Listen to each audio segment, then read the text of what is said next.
live de 2019. Primeira live de 2019. Já começando aqui, a gente já percebe que a mesa quadrada já aumentou, agora é uma mesa retangular. Para caber todo mundo. Para caber todo mundo. E não é mais um trio, agora é um pra lá, né? É um quinteto, não é isso? Professor Henrique Barba. E aí? Henrique. Tá testando ali em cima. Bom, bacana. testando aqui. Um beijo para Amanda. Bom, já temos uma galera aqui entrando. A gente vai aguardar só mais um pouco. Mas bom, gente, nós estamos aqui para falar sobre o desastre que aconteceu na nossa última sexta-feira, que no caso abalou toda a cidade, né? Desastre ali em Brumadinho, foi agora sexta-feira.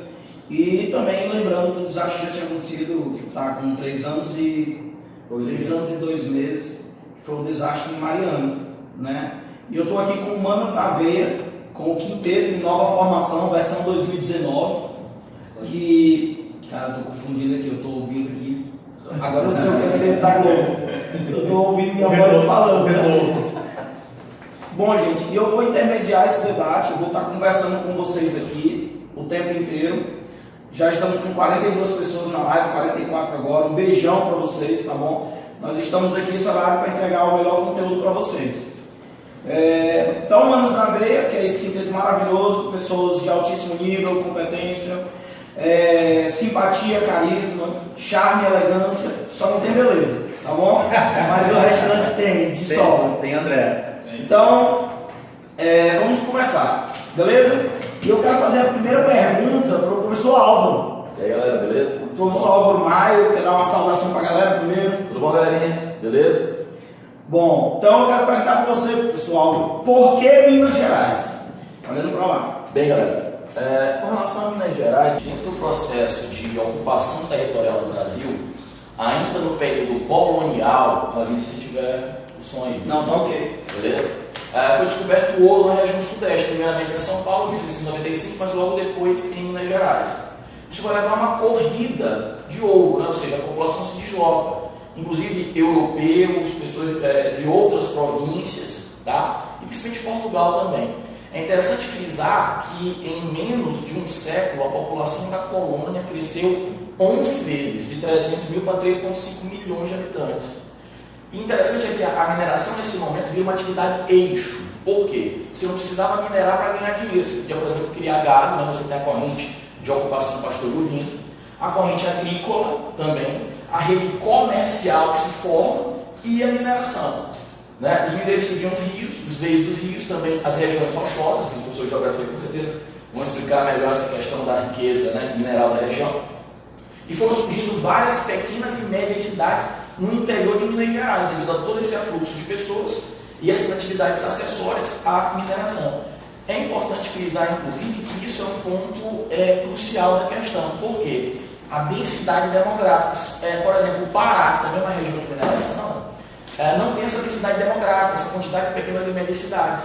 Vamos lembrar que até a segunda metade do século XX, Minas era o estado mais populoso do Brasil. Tinha até a maior bancada de deputados federais, Pacto do Café com Leite na República Velha, certo? Só ultrapassado por São Paulo depois.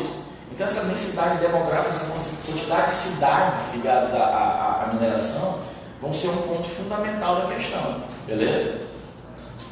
Surgiu uma dúvida aqui que foi interessante, né? Bom, não sei se a gente consegue ter essa informação, mas a gente, se não tiver, a gente vai pesquisar quantas barragens existem regularizadas no Brasil. Boa noite, galera, tudo bem? Fala, mestre Álvaro fala, beleza com vocês? Tá? A questão da quantidade de barragens que existem no Brasil, no caso, na região de Minas Gerais, que é uma das áreas onde essa atividade da mineração ela mais se destaca, um pouco mais de 483 barragens, 483 barragens na região de Minas Gerais. E o que é interessante é que desse total, apenas 40% são regulamentadas, são barragens que são autorizadas a receber a quantidade de dejetos que possuem. E por incrível que pareça, a barragem do Feijão que é a barragem que rompeu, ela estaria dentro dessas barragens regularizadas. Só uma questão, hoje na Jovem Pan, no programa Pinto nos Is, foi feita essa pergunta, e salvo engano, eles colocaram lá inclusive o seguinte, parecem que 20 e tantas mil, agora não sei associaria se é barragens associadas a outras atividades, que o Ministério, a Agência Nacional de Minas, que é ligada à Agência Nacional de Água, tem, parece-me que 1.000 e tantos funcionários. Eles fizeram uma conta rapidamente, dava basicamente o seguinte: um funcionário para fiscalizar anualmente mais de 150 barragens. Certo? Então é impossível fazer uma fiscalização correta, humanamente falando. Tirando os feriados, seria uma cada 2 dias. Exato.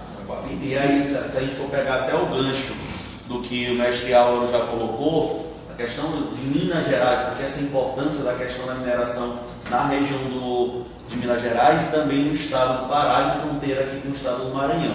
O que acontece? Geologicamente falando, isso é uma região de escudos cristalinos. Na geologia, na geografia física, você pode chamar de escudos cristalinos, você pode chamar de maciços antigos e ainda pode chamar também de blocos cratônicos. Então, tem uma questão de prova, eu gosto muito de cobrar a questão dos eixos cratônicos, que seriam áreas ricas em minerais metálicos, como ferro, ouro, cobre, zinco, manganês. Essa estrutura geológica é a estrutura geológica mais antiga que existe dentro da litosfera. Por esse motivo, ocorre dentro dele um processo que nós chamamos de cristalinização. E essa cristalinização é que faz surgir esses minerais metálicos. Na região aqui, no caso do Brasil, principalmente na região de Minas Gerais e também aqui na fronteira entre o Maranhão e o Pará, onde você tem a Serra de Carajás e a extração do minério de ferro. Essa região também de Minas, ela é uma área de relevo acidentado.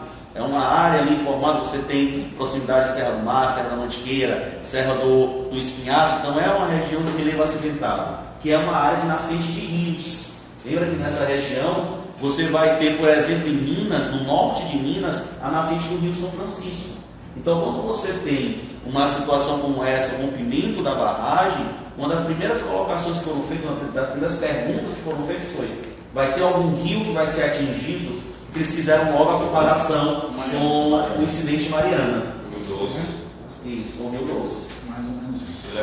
Lembrando que até hoje, 3 anos depois de 3 meses, o Rio Doce é 90% impraticável de qualquer atividade que possa ser humana. As compensações. Até hoje, 90% do Rio.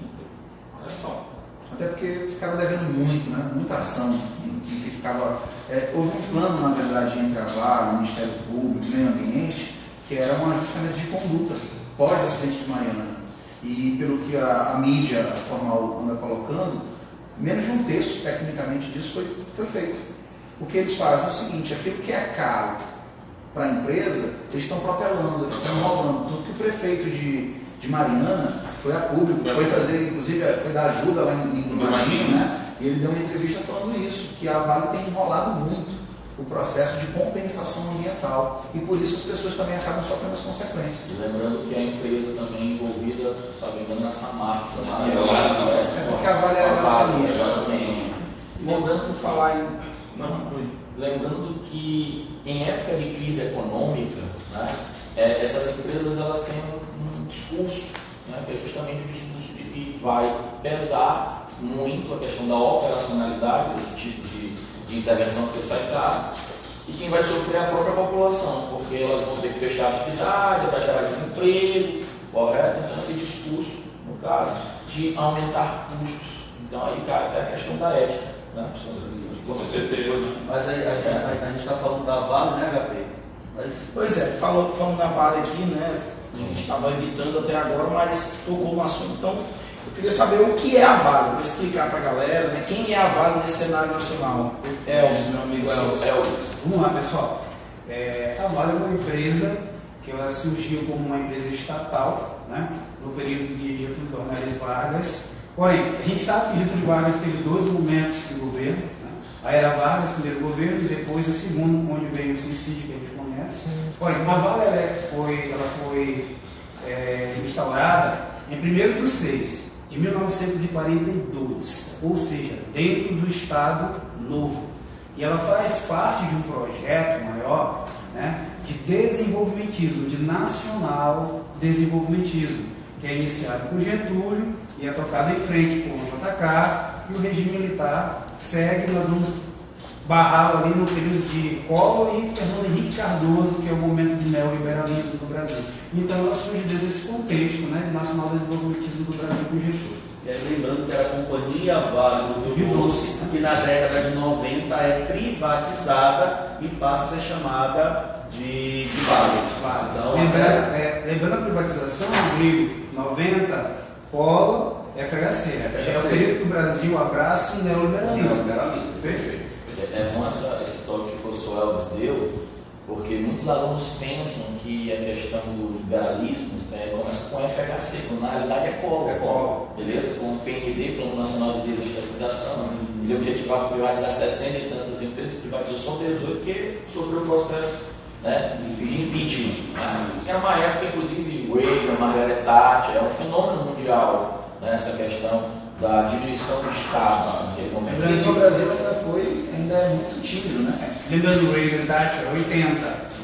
Se vocês vão fazer Enem, o EMA, Reagan e Thatcher, da década de 80.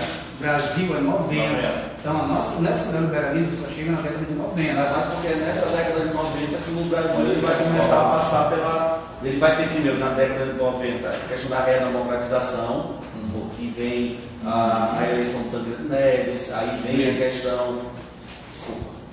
Vem a eleição do Tancredo Neves, vem a questão de assumir o governo o José Sarney, depois vem essa primeira eleição realmente direta com o Collor, e aí você inaugura esse neoliberalismo com o Brasil, que vai ganhar força no governo do Itamar, que vai ganhar força no governo do Fernando Henrique Cardoso. Surgiu uma dúvida aqui agora, né? Entramos nessa questão das privatizações, né? Sim. Que lá nos Estados Unidos, na década de 80, falasse, né? Com Reagan, Inglaterra com Margaret Thatcher. A gente está falando com intimidade aqui, tá bom? Reagan, Thatcher, porque nós somos íntimos, tá? Posso mandar um abraço aqui que estão cobrando? Rapidinho. Peraí, calma. Vem aqui. Quem vai dar um abraço pra galera do CF amanhã é o convidado hoje que chegou agora. Vem aqui, nosso explicativo. Deixa logo uma cadeira, bota logo uma cadeira aí, ó. Deixa logo uma cadeira. Galera, estamos recebendo aqui o nosso parceirão, nosso amigo querido, Professor Sena Neto. Professor Sena Neto, o índio da biologia, o índio sagaz. Boa noite, gente. Boa noite. Ó, estão cobrando aqui um beijo pra galera CFO amanhã. É todo seu.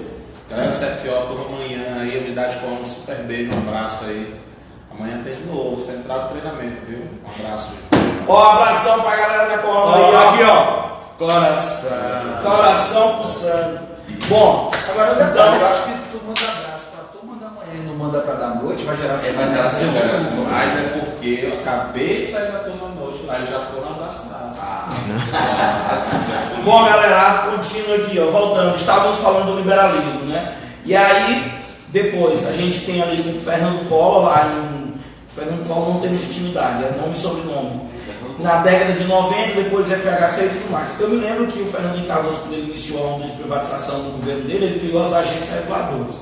Né? E hoje nós estamos aí com um governo que tem tendência também para privatizações. Onde ficam essas agências reguladoras, onde ficam os órgãos fiscalizadores, é bom, é ruim, o que tem de bom nessas privatizações, o que teve de bom de privatização para a Vale, o que teve de ruim, o que a gente pede? A privatização que foi ruim, ou no caso, existe uma corrupção, existe uma displicência, existe uma facilitação, existe uma venda nos olhos, o que de fato aconteceu? Essa pergunta que o professor Henrique, inclusive, colocou aqui é muito pertinente, foi colocada hoje mesmo, à tarde, no grupo do Humanas na Veia do WhatsApp. Beleza? E a gente estava justamente nessa discussão, mostrando que, na realidade, a economia brasileira lucrou demais no processo de privatização.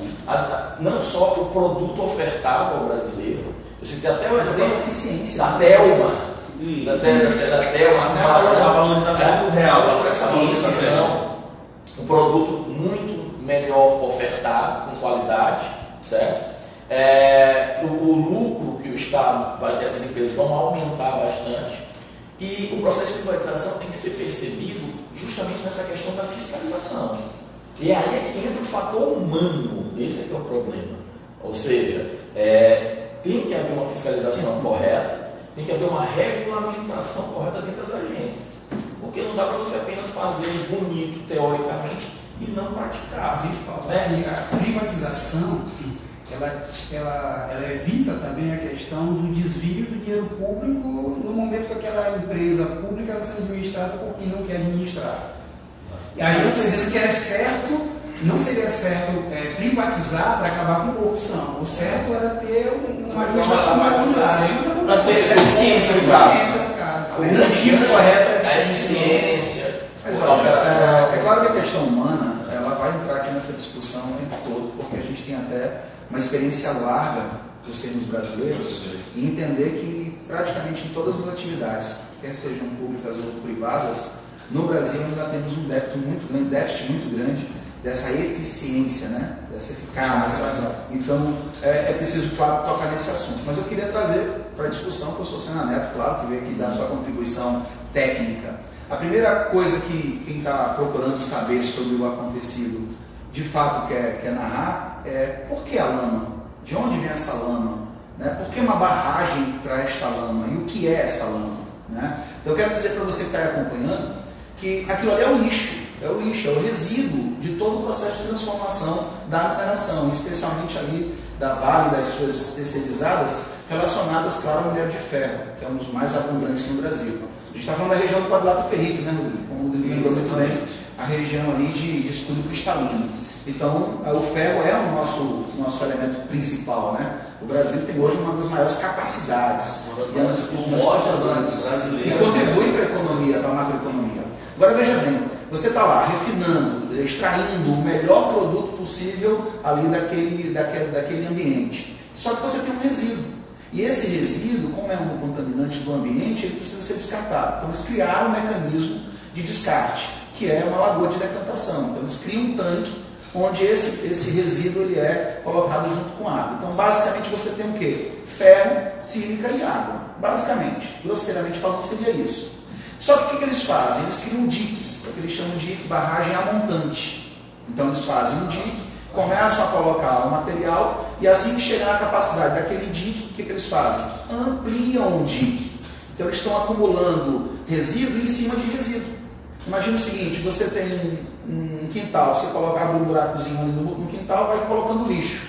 Quando chegar ao topo daquele buraco, você vai fazer um muro de contenção e continuar colocando lixo em cima do lixo.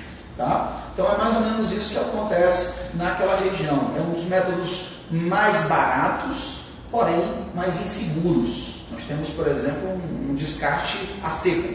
Só que nesse caso você precisa de um processo muito mais artificializado e sem dúvida mais caro. Por isso ele não é normalmente uma opção, a primeira opção. Mas Senna, essa lama que veio como uma avalanche, nós já falamos inclusive aqui da sirene, né? Que não funcionou. Saiu destruindo tudo, inclusive eu li numa pousada que era uma das mais frequentadas na região, em que muita gente foi soterrada por essa lama. Os donos foram.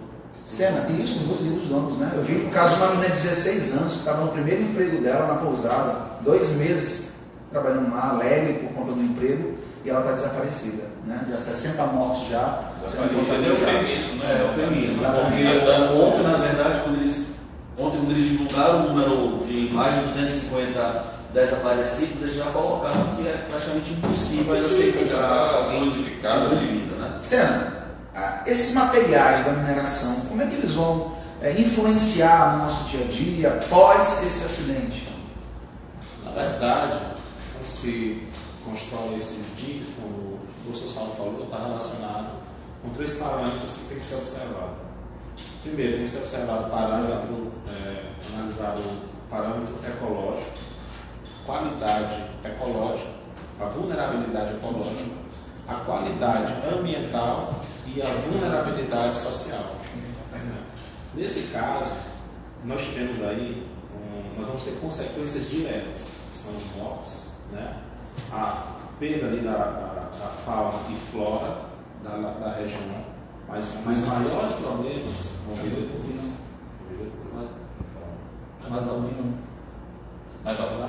Som, como é que está o som, pessoal? Queria que você desse um feedback aí pra gente. Não estou te ouvindo aqui não. Ele É só botar a volta no lugar. Eu tenho uma pergunta aqui, galera, que é do Felipe Melo. O professor André, que está aqui discreto, tímido. Olha lá. Acabaram de chamar ele de o Ken da filosofia. Beijo aí, galera. Valeu. Onde está a Barbie? Olha só a pergunta. Mestre. Adoro. Mestre André, até onde é viável o slogan de projetos sociais com foco em vida e risco zero dessas grandes companhias a fim de gerar grandes lucros e alguma coisa com danos causados? Como já foi falando aqui, boa noite para todos, abraço a todos da Coama, todos do Renascença, todas as turmas do AN, como sempre, todos que estão nos acompanhando em todos os lugares. Bom, a gente sabe, por exemplo, que esses slogans eles funcionam realmente somente como propaganda, como o Saulo já falou, o Elvis e muitos aqui já tocaram nesse assunto. Na verdade, para melhorar o lucro, você diminui gastos. E aí fica muito claro a lambança que foi feita, não foi só uma vez, independente de empresa ou não gosto de estar citando nomes, nem empresas e tal, a gente sabe que é recorrente, então há algo assim muito estranho, e há muita coisa estranha nessa história toda, até porque não é a primeira vez. Tá? Então, o ideal aí slogan realmente é só propaganda. É mídia, é sensacionalismo, é para chamar atenção, porque na verdade o que interessa é o lucro. E aí, para aumentar o lucro, quanto menos despesa, melhor. Então, você vai pegar o pior processo, na verdade, de limpeza de resíduo ou de acúmulo de resíduo, para se colocar em determinado lugar, para que não se gaste tanto. E aí acaba tendo esses desastres, etc. E tal. Só lembrando uma coisa, eu quero lembrar uma coisa a vocês, que aí eu quero até puxar para a mesa, se vocês vão poder debater isso também. Não adianta demonizar barragem. Eu estou muito preocupado com isso, na verdade, meu patrão, meus amigos, queridos, colegas. O pessoal está demonizando aí desde sexta-feira. Que barragem é isso? Gente, olha, a pergunta é até pertinente, aí eu chamo a atenção de vocês. Nós estudamos agora no Ancoma semana passada, sofisma, por exemplo, em sociologia e filosofia, dentro das unidades aí, tanto aqui no Renascença, como lá na Coama do Enem. Vocês sabem que isso aí, slogan, é para iludir. É para tentar criar a comoção, é propaganda, é para chamar a atenção. E, efetivamente não é feito nada. Agora, não adianta ficar somente demonizando barragem. Pode ter barragem, pode ter mineração, não adianta você ficar demonizando mineração agora no Brasil inteiro, porque aconteceram 2 acidentes. O problema não é a mineração, não é a empresa, necessariamente. O problema é a política envolvida dentro disso, que não é sério. E André, me permite, tu falou uma coisa que é perfeito. Inclusive, queria mandar um abraço para a Daphne. A Daphne, inclusive, está no nosso grupo lá de discussões do Humanos na Veia, inclusive participamos muito atuante. Tá? Ela falou que, inclusive, será que existe um outro modelo alternativo em que haja uma aliança entre redução de custos, né, e maximização da sustentabilidade, da preservação? Bem, existe alternativa, o problema é esse casamento, como o André colocou muito bem.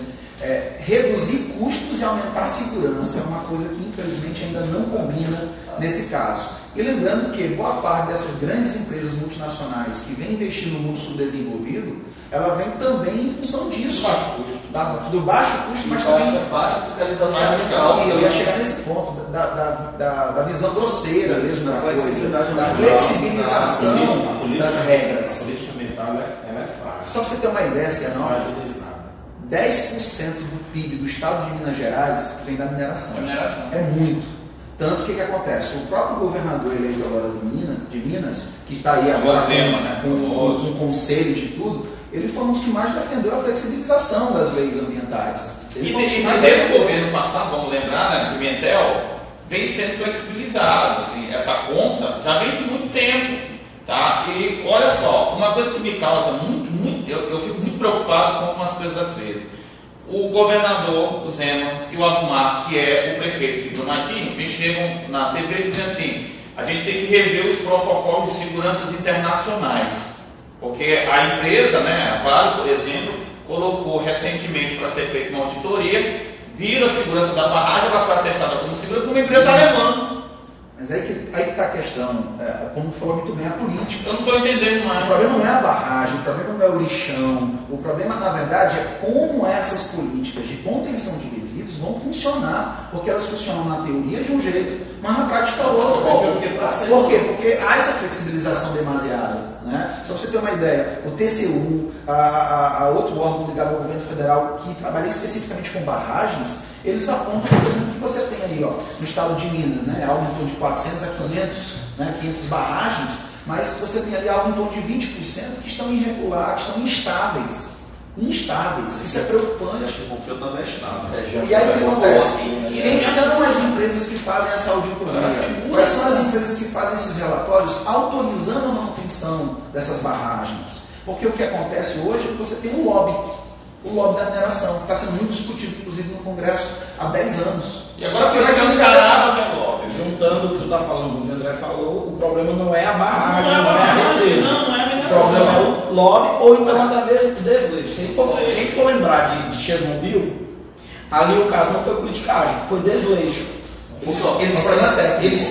Eles descumpriram 10 itens do protocolo de segurança. Para ser implantado qualquer coisa que gere um risco ambiental, existe o que a gente chama do IARIMA, que é um relatório de impactos ambientais sobre aquela área. Então existem as áreas que não deveriam ser alteradas na margem de rios, encosta de morros, na questão de Minas Gerais, que é uma região que você tem muitos desses morros, você tem a região de montante, que são a nascente desses rios, áreas de matas ciliares. Então, a partir da instalação, da proposta de instalação, você tem um relatório elaborado, que é o IARIMA, e qualquer instalação da empresa, ou até mesmo na área de depósito, ela passa por essa fiscalização para ocorrer essa liberação, para ela poder existir. E aí, só rapidinho aqui, COC, a galera do 9º ano A, obrigado por ter aceitado. José Arthur Baixo. Exatamente, 9º ano A. Valeu, José Arthur Baixo. Beijo grande do COC, aí a galera está acompanhando a gente. Posso pedir uma pergunta aqui?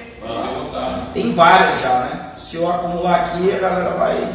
Bora lá. Primeira pergunta que eu vou fazer aqui...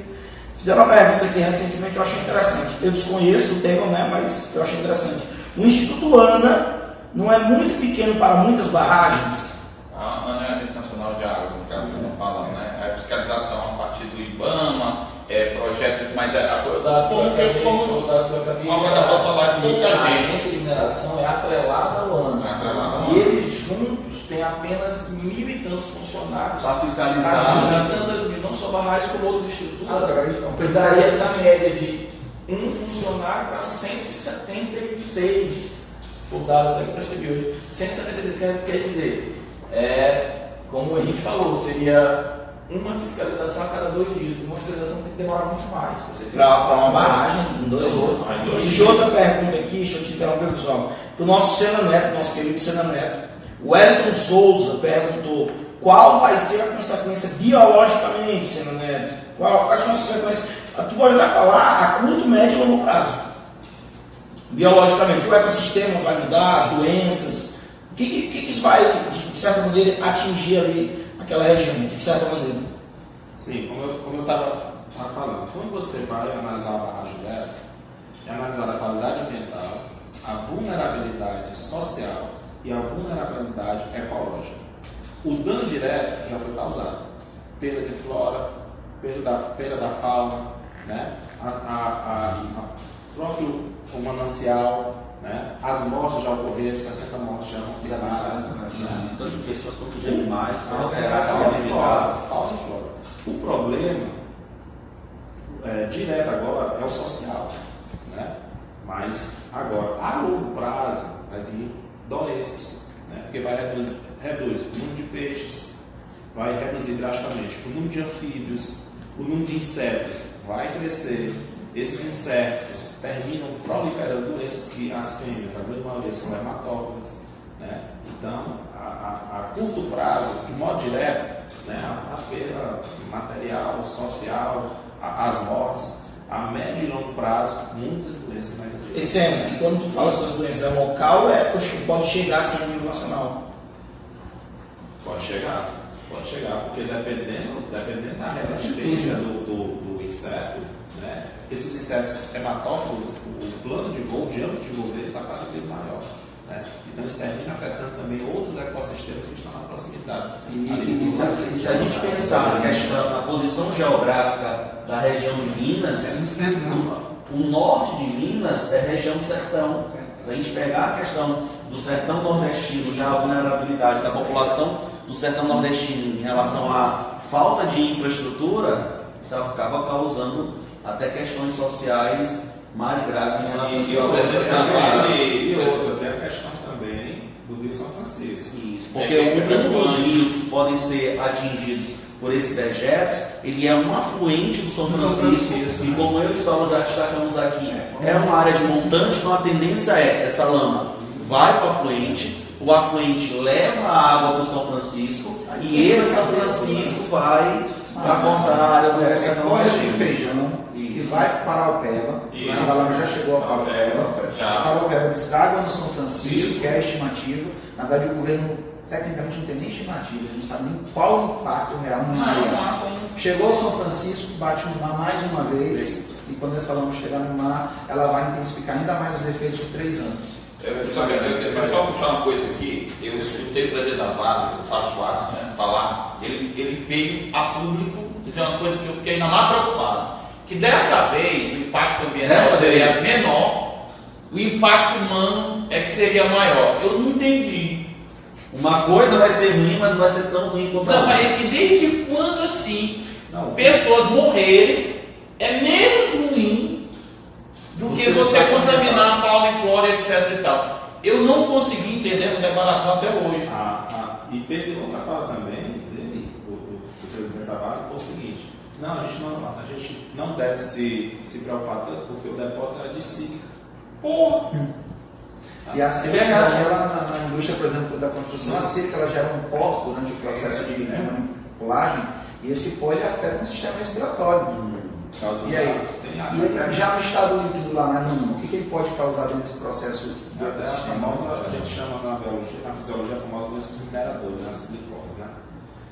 Gente, independente ou não do material, o dano já foi causado. Eu queria trazer aqui um dado, gente, que me preocupou muito. Deixa eu só mandar uns abraços aqui que estão cobrando aqui, Salva, já que tu retoma. Quero mandar um abraço para Marfran Pires, que está ligado na live direto do posto policial da Ponta da Espera.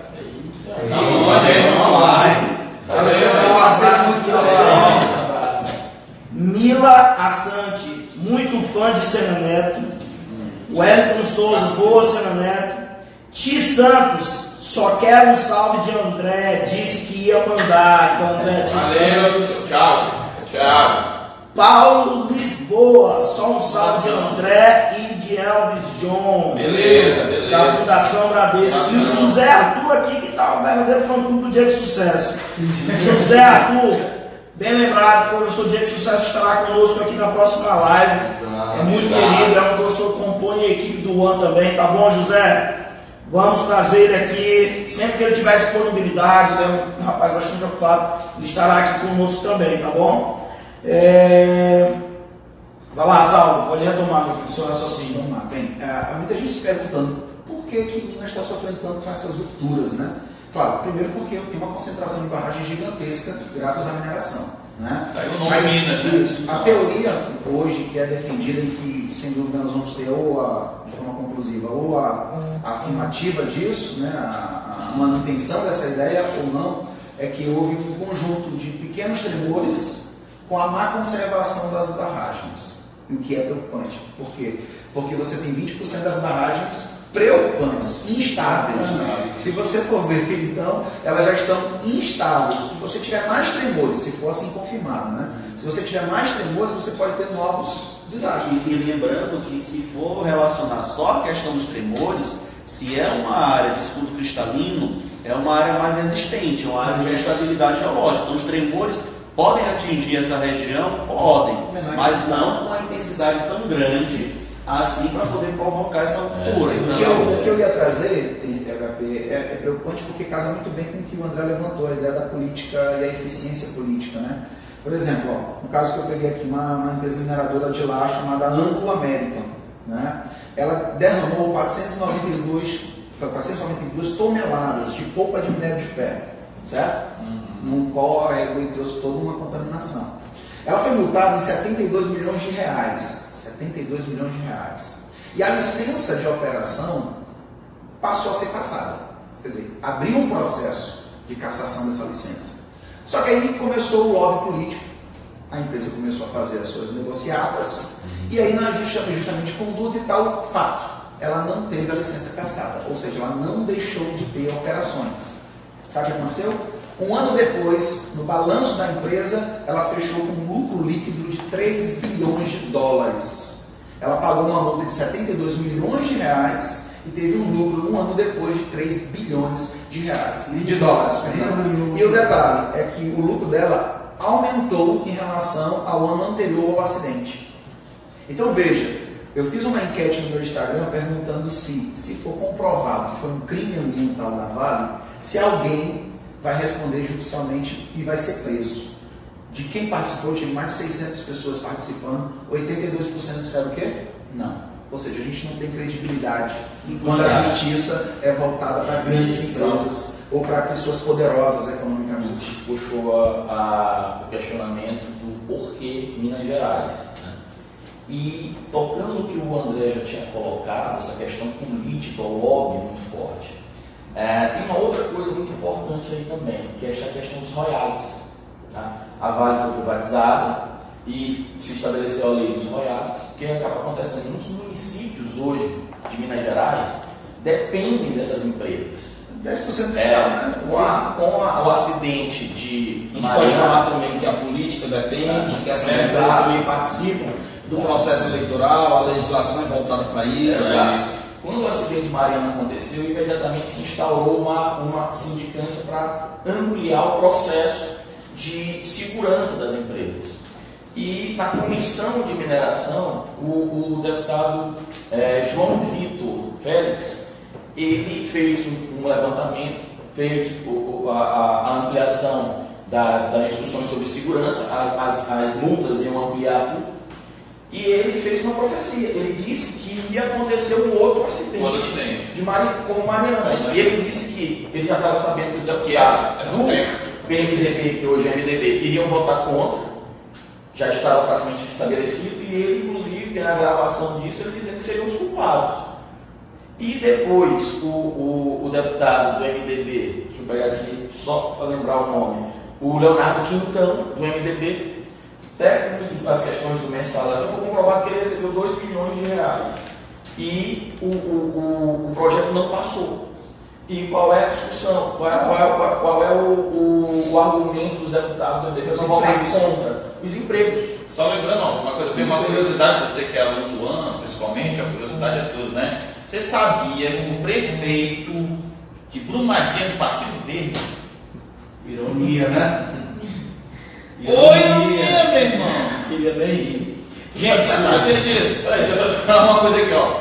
Agora, vamos mudar um foco aqui, a questão ambiental. Gente, desculpa, não tem graça, tá bom? Não tem graça, só foi irônico. Não tem graça não, mas veja só. Vamos mudar um foco agora aqui. Você que é aluno do AN, você é nosso aluno, é aluno de Mandas na Veia, é aluno desse curso maravilhoso. E eu quero te passar uma informação aqui e mudar o foco da discussão. O desastre ambiental, mas é mais do que ambiental. É um desastre humano. E eu vou te falar uma outra coisa, que pouca gente está discutindo isso, eu queria que você, aluno do AN, discutisse isso. É um crime trabalhista. Eu quero saber quem é que vai indenizar. O que foi que aconteceu com a Sirene, que não tocou, por exemplo, para avisar aquele povo que estava trabalhando ali, porque desde Mariana também muita gente que estava trabalhando morreu. E agora morreram uma série de trabalhadores, tem ônibus enterrado dentro da lama, com uma série de trabalhadores. Eu quero saber agora, cadê o Sindicato de Mineradores do Brasil? Cadê o Sindicato de Mineradores? Cadê a Federação de Mineradores de Minas Gerais? O que é que eles vão fazer? Porque esse crime não é só ambiental. A gente está tratando como crime ambiental, verdade, é sério, já teve precedente, mas também tem crimes maiores aí dentro. Não é só uma questão ambiental, meu cara. Veja isso. E se duvidar, vão ser potencializados. Porque, na verdade, é um crime doloso. Quem é que não imagina que uma barragem daquela, se romper, ela vai matar um monte de gente? Pegue o G1, acesse o G1 agora. Veja a imagem que o G1 tem, ela suporta 12,7 milhões de metros cúbicos, ela tinha 13 milhões. Quem é que vai ser responsabilizado por isso? Aí foi o que o Saulo falou, é impunidade. O Brasil é um país que tem leis belíssimas, mas ninguém fiscaliza. E ninguém dá condição de fiscalizar. A professora que eu escutei da USP hoje, e estava lendo o artigo que ela publicou sobre essa barragem, é o que ela mais diz, isso é um problema de gestão. Aliás, não é um problema de gestão, está virando uma má de gestão. A Vale está virando uma... Ela não é uma... Eu pensei que a Vale fosse uma mineradora. Ela não é uma mineradora, ela é uma fábrica. Uma fábrica de desastre. Foi um desabafo. Deixa eu perguntar aqui rapidão. Deixa eu perguntar aqui rapidão para Rodrigo Sérgio, porque ele tocou no assunto dos tremores, né? Junto com o Saulo. Fizeram uma pergunta aqui, eu estou tendo cuidado de ficar vendo sempre a pergunta, né? Na verdade, a gente está falando dos alunos, né? A gente tem que ver o que eles estão falando. Perguntaram se foi um acidente ou um desastre, ou se foi uma junção dos dois. Falou de tremores, abalos sísmicos, mas também se falou da capacidade que estava além, também se falou da fiscalização que estava aquém. Então, explica para o aluno mais ou menos o que é isso. Nós acreditamos da seguinte forma: se você tem a barragem feita de maneira adequada, que obedeceu o relatório de impactos ambientais, se ela é fiscalizada e se dá esse alvará, esse ticket aqui, ó, tá bom, pode armazenar, um abalo sísmico na região de Minas não é forte o suficiente para provocar o rompimento da barragem. Perfeito. A estrutura geológica de Minas Gerais de estabilidade, de escudo cristalino, não faz com que um terremoto tenha uma amplitude tão grande para romper uma Se barragem. você pegar qualquer vídeo no YouTube aí sobre tremores no Chile, Pronto. você tem tremor de 9.1, você vê ali praticamente ao vivo, vamos dizer assim, Os prédios rachando, ele dançando borrachando, isso. lateralmente e depois continua de pé. Então, Rodrigo, Claro que eu estou comparando um prédio com uma barragem de milhares de... Então, Rodrigo, mas eu construí uma barragem baseada na capacidade. Se eu passei da capacidade, eu assumo o risco. É como, por exemplo, a lei seca. Se eu beber e pegar no volante, eu estou assumindo o risco. Por isso é crime. É crime. Então, vamos criminalizar também o uso de barragem além Chega. da Os capacidade. abalos sísmicos, não sei se é isso que você quer puxar, dentro da região de Minas Gerais, essa área de estudo cristalino, tu não vai ter um abalo sísmico de magnitude de mais de outra barragem tem que 9 levar em consideração, não, a barragem tem que levar em consideração as variáveis, entre elas os Porque tremores. no Japão, a infraestrutura do Japão, de construção de prédios, que é uma área do círculo de fogo, que é uma área de estabilidade, a estrutura de construção dos prédios no Japão e no Chile é uma estrutura para poder suportar esse tipo de abalo sísmico. Então, se é para fazer a barragem, que seja com a infraestrutura capaz de suportar isso. eu lembro que, É negligência. Claro. pegando aqui a fala de Rodrigo, eu lembro que quando teve o problema em Fukushima, no Japão, né, a gente estava trabalhando atualidades, saiu uma nota dizendo assim: o tsunami não derrubou só a usina, também vai derrubar o primeiro-ministro. Por quê? Veja, teve utilização indevida do dinheiro, não teve o processo de revisão, tá, de manutenção, e quando o governo foi verificar, não foi o tsunami que levou o problema, foi problema humano de não manutenção. E ainda tem outra coisa também. Já que tu puxou a questão de Fukushima, quando você teve esse incidente no Japão em relação ao abalo sísmico, que vai atingir a questão da usina nuclear, a partir daquele momento, vários países pelo mundo que possuíam uma matriz energética nuclear se comprometeram a eliminar o uso desse tipo de energia dentro do seu país. Você tem 3 anos e 2 meses do que aconteceu em Mariana e nada foi resolvido. Inclusive indenizações. E falando em indenização, eu queria só botar aqui, eu achei extremamente inconveniente, aí o André pode contribuir dentro da sociologia e da filosofia. A Vale soltou uma nota dizendo que vai indenizar as famílias das vítimas em 100 mil. Um momento como esse, a preocupação em lançar uma nota como essa mascara, na verdade, a preocupação real. Entendeu? Eu acho assim de um tom, até me desculpe pelo desabafo, de mau caratismo. Pelo menos grosseiro, né? Porque a perda maior agora não é É como se todo mundo estivesse preocupado com o financeiro. Não se preocupe, não, que isso. É pelo menos de mau gosto. O dano agora é emocional, muito mais, né? Acho que a prioridade agora é estabelecer uma nova residência, criar uma vila para os que se perderam. Eu queria fazer 2 perguntas. Uma pergunta eu quero fazer para Saulo mesmo, e outra pergunta eu quero fazer para André. Pergunta da Andy Mares. para Saulo. Levando em consideração que em São Luís existe o reservatório de lama da Alumar. Se houvesse algum erro, afetaria toda a ilha, independente das variações geográficas? Já te respondo. Uma outra pergunta que já falaram aqui 4 vezes. É relacionado, tem muito mais um contexto político a pergunta, mas como 4 vezes já mencionaram, eu quero que tu fale sobre isso. Primeiro, a gente quer agradecer ao governo de Israel que enviou as tropas e a tecnologia de Israel, mencionaram aqui. Né? Perguntaram, inclusive, se o governo fosse do PT, se haveria isso. Né? E assim, em primeiro lugar, gratidão ao governo de Israel, independente da ideologia política, independente do presidente, independente de ser o PT ou não ser o PT, de ser Bolsonaro ou não ser, gratidão porque somos Brasil. Né? E toda ajuda é bem-vinda nesse momento. Eu acredito que o Brasil inteiro se mobilizou, né, para ajudar. Então, toda ajuda é bem-vinda. Poderia ser de Israel, poderia ser de Cuba, seria bem-vinda a ajuda da mesma forma, tá bom? Então, queria que tu falasse um pouco sobre isso, como tu vê isso, mas quem vai responder primeiro é o Saulo, que é a pergunta sobre a lama da Alumar. Desde ontem as pessoas estão levantando essa ideia, essa bandeira e a lama da Alumar. Né? Bem, as informações que a gente tem sobre a Alumar é que essa lagoa de decantação ela era usada para depositar também os resíduos que sobravam do processo de redução da alumina, né? Da bauxita, da alumina, enfim. O que acontece é que hoje, por exemplo, a Alumar, salvo engano, ela não tem mais depósitos. Por quê? Porque esses resíduos que antes não tinham mercado, agora passaram a ter. Então, em vez dela lançar nas lagoas de decantação, ela vende para uma empresa, se não me engano, paulista. Né? Que inclusive essa venda ela já participa de 25% a 30% da compra da nova matéria-prima.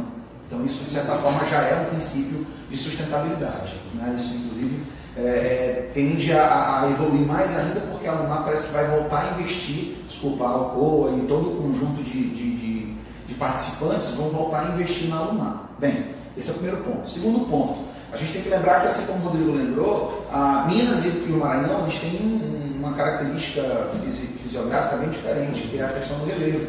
O nosso relevo, aqui principalmente na região norte, é de planície. Então, tecnicamente, você não tem a mesma intensidade, né, nesse efeito. Se, porventura, esses lagos de decantação forem rompidos, você vai ter a contaminação em relação aos cursos d'água. Por quê? Porque a gente é um emaranhado de água, né? O Maranhão já diz isso.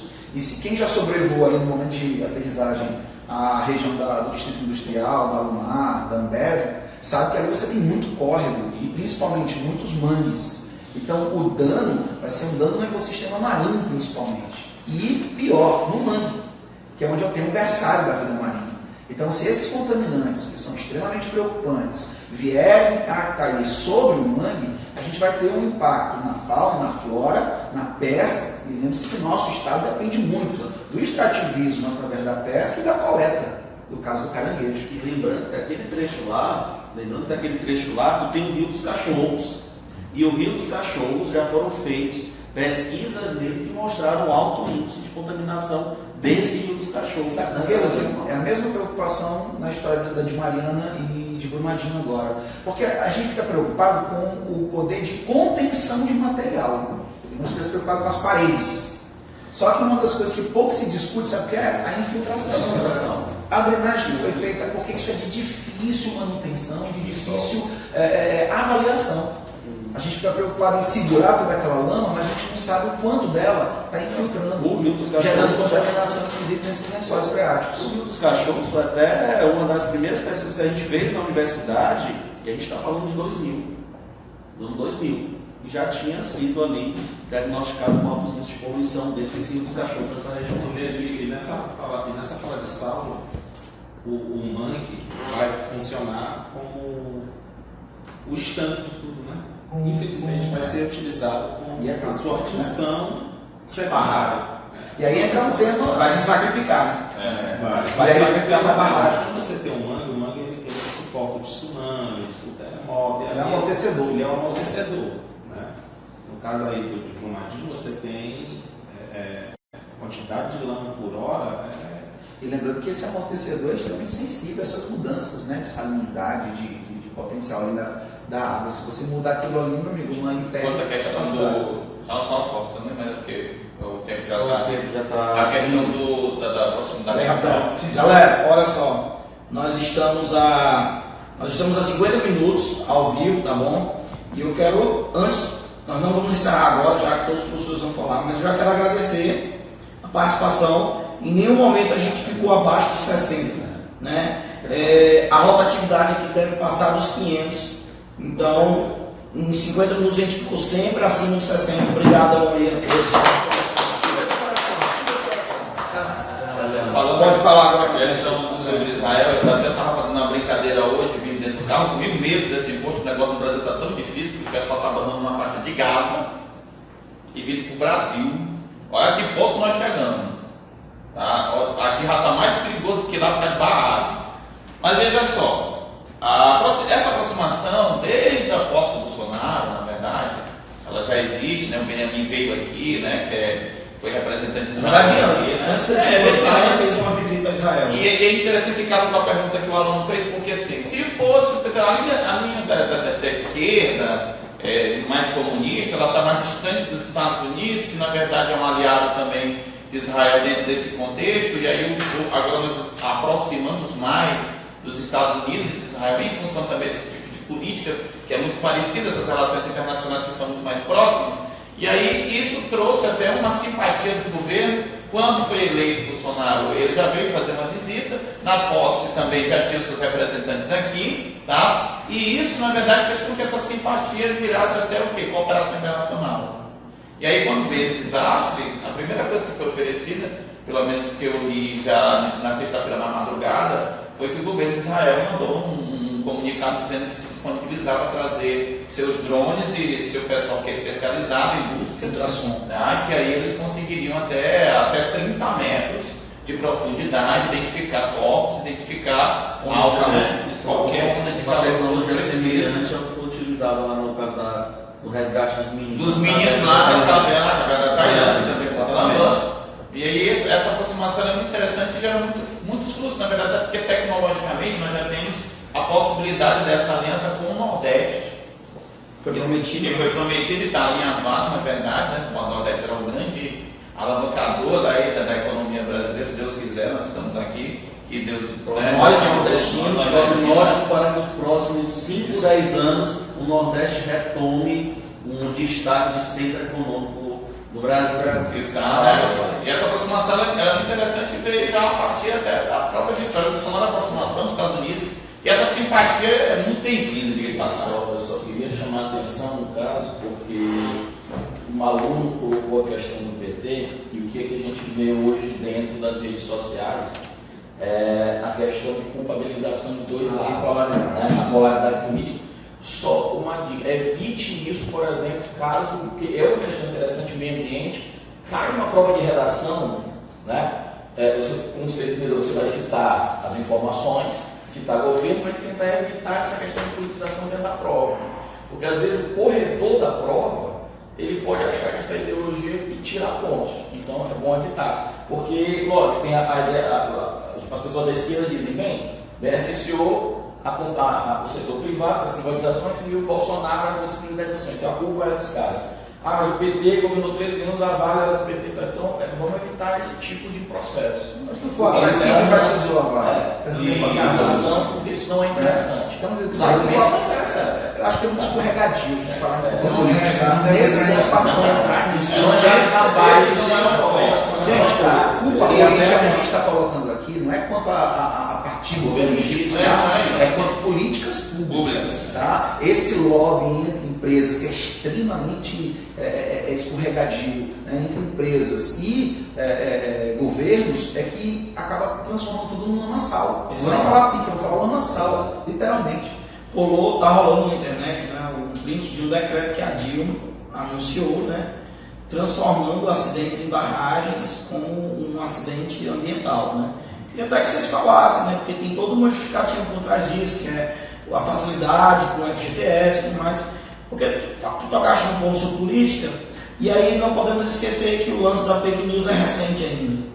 Né? Foi muito falado no final de 2018 a fake news, mas isso não acabou, não venceu. A gente ainda está correndo isso, né?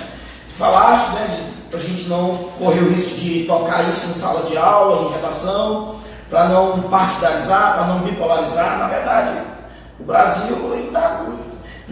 Eu nem posso dizer que o Brasil deixou de ser...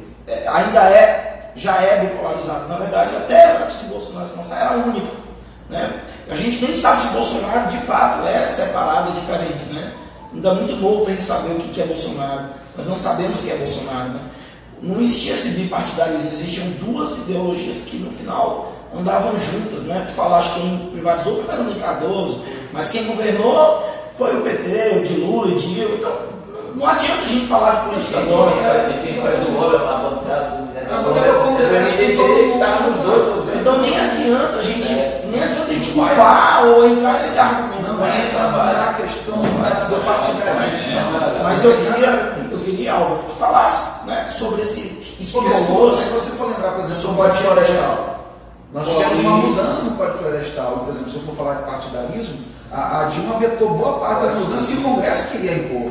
E essas mudanças que os congressistas queriam fazer era para aumentar o desmatamento, por exemplo. Era para flexibilizar. E foi vetado no governo dela. Por isso eu vou endeusar a Dilma? Não, porque não é a Dilma. Eu estou falando da politicagem, que engloba todo mundo do Congresso Nacional. E se a gente for voltar na questão do Código Florestal em relação ao governo do PT, se a gente for pegar aqui a cronologia rápida, o Fernando Henrique Cardoso, ele aumentou o rigor em cima da fiscalização de áreas de desmatamento de reserva legal. Multas que deveriam ser cobradas caíram no governo do Lula. O Lula pegou e concedeu anistia florestal e depois a Dilma foi lá e engrossou. O Código Florestal brasileiro é um dos mais rígidos, se não mais rígido, a nível internacional. A responsabilidade por essa fiscalização ambiental são dos estados, é dos estados.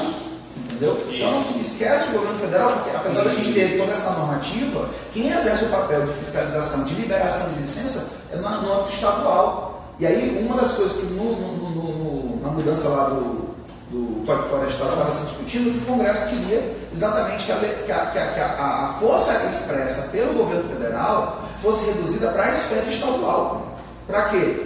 Desacordos escrochados. Exatamente.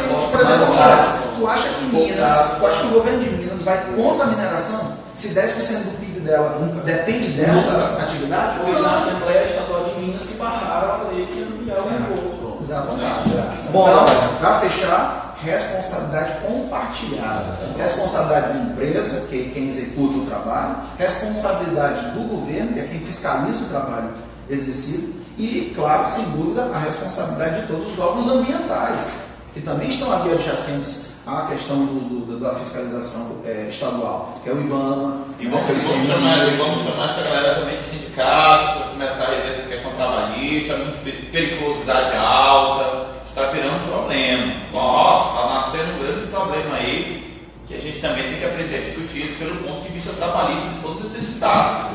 Vamos lá.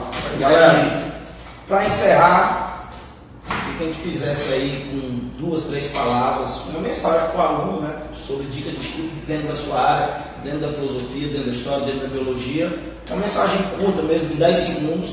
Deixa uma mensagem aí, começando assim. Vamos lá. Galera, vamos aí pegar informações. Diga. O Felipe Melo deixou aqui uma dica. Para fechar, seria interessante cada um falar uma frase do que pensa do Brasil nos próximos 5 anos. Bom. Felipe Melo da como, né? E também a Dara me pediu para mandar um beijo aí pro Enem amanhã. Beijo, beijo, coração. Todo. Então vamos lá, cada uma frase. Eu acho que é interessante a gente, de repente, por exemplo, eu posso contribuir dentro da física, né? Porque a gente está aqui para ensinar, né? Então, fica livre aí. Eu acho que seria interessante. 10 segundos de ética, né? Fala de ética, de moral. 10 segundos, é curtinho que eu vou falar.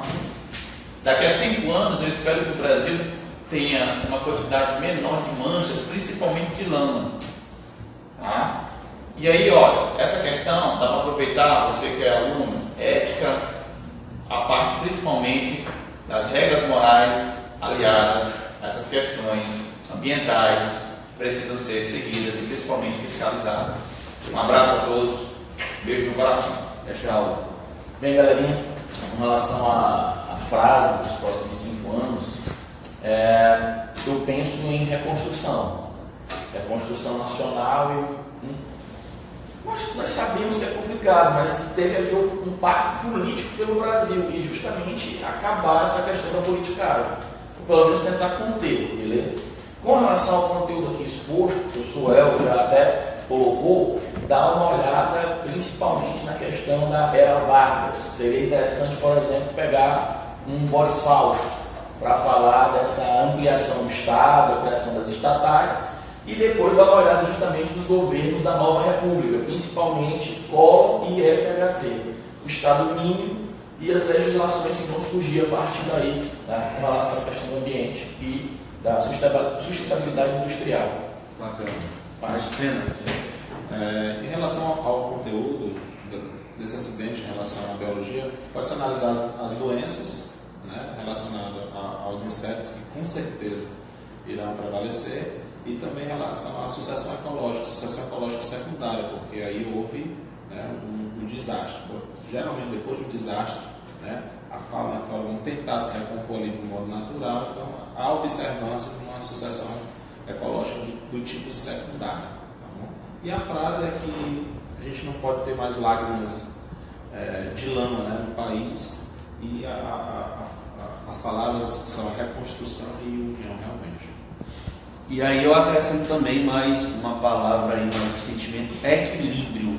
Equilíbrio. Quando a gente trabalha a parte do espaço geográfico, que é um tema que a gente vem discutindo em sala de aula e é um tema que vem a vários vestibulares, equilíbrio na relação homem-meio, equilíbrio na relação, na dinâmica socioambiental, porque todas as vezes que essa relação de equilíbrio ela é quebrada, ela é rompida, você tem consequências, você tem impactos, você tem crimes ambientais.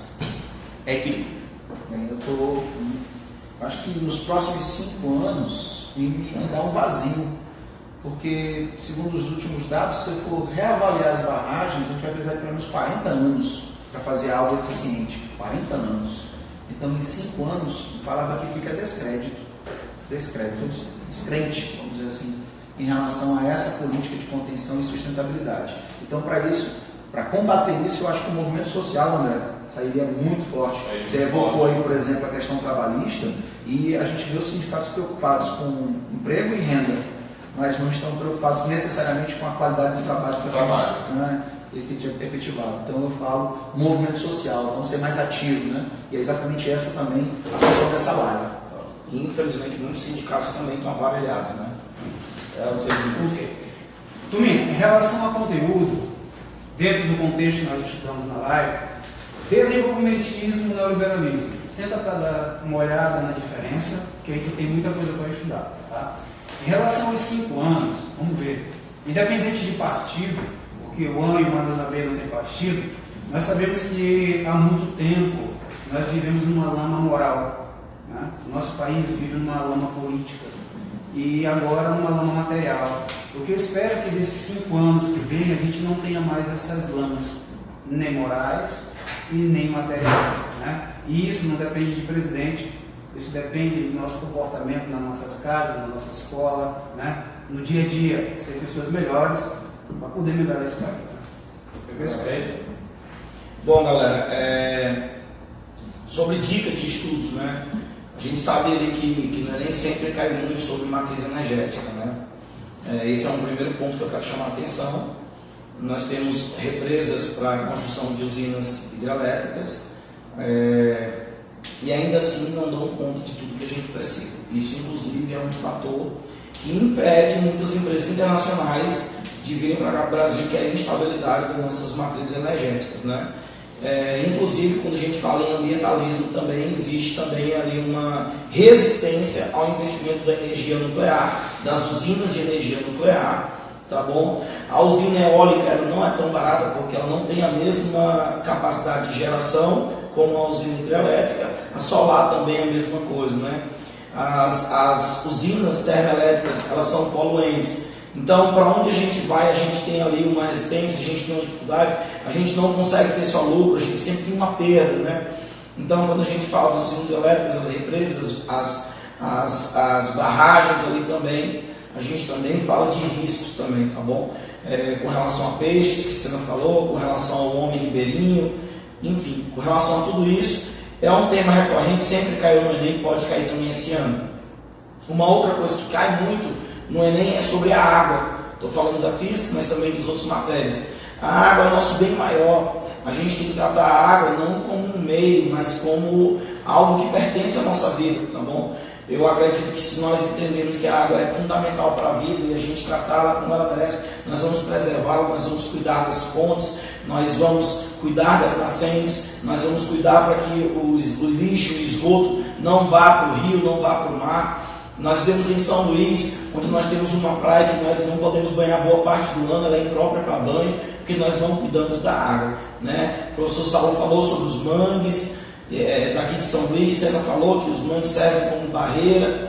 Enfim, é muito triste a gente ter que falar de tudo isso, tá bom? Mas eu quero chamar a atenção para isso. No Enem já caiu sobre iceberg, no Enem já caiu sobre bioscopia, já caiu sobre vários aspectos da água em si, tá bom? Comportamento anômalo dentro da física, tá certo? E uma terceira maneira também que você poderia estudar dentro da física é a própria hidrostática, né? A pressão, a coluna, o teorema de Steve, a coluna, a pressão, né? O peso da coluna líquida, que é o que faz uma barragem lá no seu fundo trincar, tá bom? Então essas três coisas que eu teria que falar dentro da ciência, tá certo? E uma mensagem que eu quero trazer para vocês é fé e esperança, tá certo?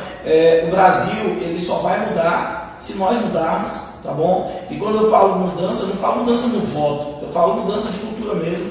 Nós temos que ser resistentes a tudo que é corrupção, nós temos que nos mostrar resistentes, não é uma ideologia, nós temos que nos mostrar resistentes a tudo que ofende a nossa nação. Eu não tenho que ser resistente a um político em si, eu tenho que ser resistente às práticas daquela política, tá bom? Porque se não for dessa forma, o Brasil daqui a 20 anos vai estar da mesma forma como é hoje e como foi há 20 anos atrás, que era o que a gente estava falando aqui agora. Então se fica uma mensagem, é fé, tá bom? É esperança, é cuidar, zelo, a palavra é essa, zelo, vamos zelar o seu amigo, zelar pelo seu amigo, zelar pelo seu estado, zelar pela sua nação, zelar pela natureza, que é isso que a gente tem, tá bom, galera? Então, forte abraço, beijão, quer passar, vem pro... One!